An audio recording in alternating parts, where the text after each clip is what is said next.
দর্শক, বিএনপি সরকার 180 দিনের ব্যর্থতার চিত্র তুলে ধরতে আয়োজিত জরুরি সংবাদ সম্মেলনে বক্তব্য রাখছেন জাতীয় নাগরিক পার্টি এনসিপির আহ্বায়ক ও জাতীয় সংসদের বিরোধী দলীয় চিফ হুইপ মোহাম্মদ নাহিদ ইসলাম।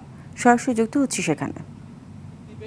2 বছর মূল্য বৃদ্ধি করবে না, 3 মাসের মধ্যে তারা বিদ্যুৎ বৃদ্ধি করেছে। মেগা প্রকল্প তারা বলছিল মেগা প্রকল্প নিবে না, তারা শিক্ষা স্বাস্থ্য এগুলোতে ইনভেস্ট করবে, অবকাঠামোতে তারা ইনভেস্ট করবে না। কিন্তু আমরা দেখছি তার বেশ বড় কয়েকটি মেগা প্রকল্প তারা নিয়েছে।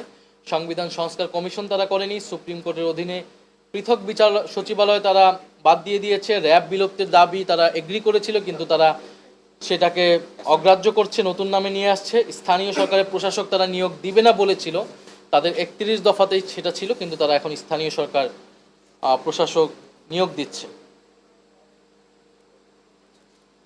ফলে আমরা যদি 6 মাসের সামগ্রিক পর্যবেক্ষণ দেখি, আমাদের অর্থনৈতিক খাতে জ্বালানি, বিদ্যুৎ এবং কৃষি উপকরণের সংকট শিল্প উৎপাদন এবং জীবনযাত্রাকে বিপর্যস্ত করেছে।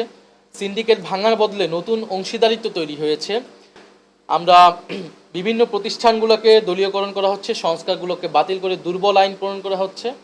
রাজনৈতিক পরিবেশ, গণতান্ত্রিক পরিবেশ ক্রমশ সংকুচিত হচ্ছে। বিরোধী দল, সাংবাদিক এবং প্রশাসনিক কর্মকর্তাদের উপর হামলা, হয়রানি বেড়েছে এবং এর বিরুদ্ধে সিংহভাগের বিরুদ্ধে কোনো ধরনের ব্যবস্থা নেওয়া হয়নি। জুলাই গণ অভ্যুত্থানের যে আকাঙ্ক্ষা ছিল গণহত্যার বিচার, আহতদের চিকিৎসা, সেইটাও সরকারের অগ্রাধিকার তালিকায় নেই।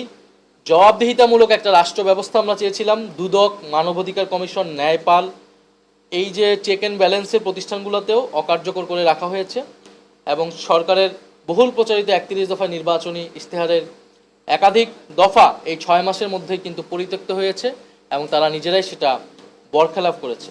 ফলে এই ছিল আমাদের কাছে দেখা, জনগণের কাছ থেকে আমরা শুনেছি, বিভিন্ন পত্রপত্রিকায়, সাংবাদিকদের মাধ্যমে, বিভিন্ন সংস্থার মাধ্যমে যে তথ্যগুলো আমরা পেয়েছি, সেটার ভিত্তিতে এই 180 দিনে আমরা মনে করি যে সরকার সম্পূর্ণরূপে ব্যর্থ হয়েছে।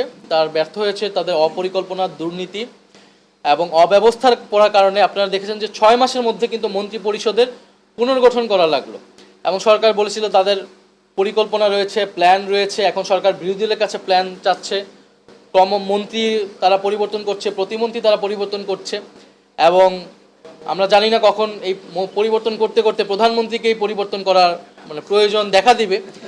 ফলে আমরা আশা করব, একটা কথা আপনারা হয়তো প্রশ্নে বলবেন বা বিএনপি থেকে বলা হবে যে 6 মাস কি যথেষ্ট সময় কিনা এই সরকারকে মূল্যায়ন করার জন্য, কিন্তু অন্তর্বর্তী সরকারকে কিন্তু তারা 3 মাসও সময় দেয় নাই সেই সময়।